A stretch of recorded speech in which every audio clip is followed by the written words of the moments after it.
ఇక్కడ చూస్తున్నారు కదా, ఇంకోటి ఏంటంటే మనకు సిఎంఎస్ అనేది దీంట్లో మనకు మేజర్ ఇగో కాల్షియం, అదేవిధంగా మనకు మెగ్నీషియం, సల్ఫరు, ఇట్లా మనకు 3 రకాలుగా ఉంటుంది. 3 రకాల విషయం వచ్చేస్తే మళ్ళీ కాల్షియం మనకు 15% ఉంటుంది, మెగ్నీషియం 3%, అదేవిధంగా సల్ఫరు 5% ఉంటుంది.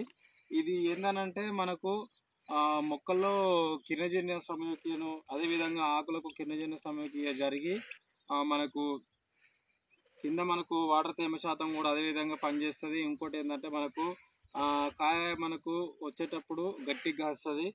మనకి ఇట్లా సిఎంఎస్ అనేది ఈ విధంగా ఉంటుంది.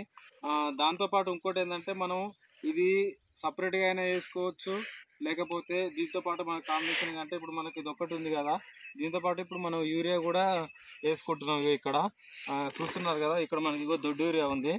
ఈ దొడ్డు యూరియా కూడా కలిపి ఈ 2 కలిపి వేసుకోవాలి. వేసుకుంటే ఏంటంటే మనకు వరి అనేది చాలా మనకు గ్రోతింగ్ అనేది ఉంటుంది. మనకు అదేవిధంగా ఎర్రగా ఉన్న వరి అనేది మనకు పచ్చగా ఉన్న వరి అనేది మనకు ఎర్రగా అవుతుంది.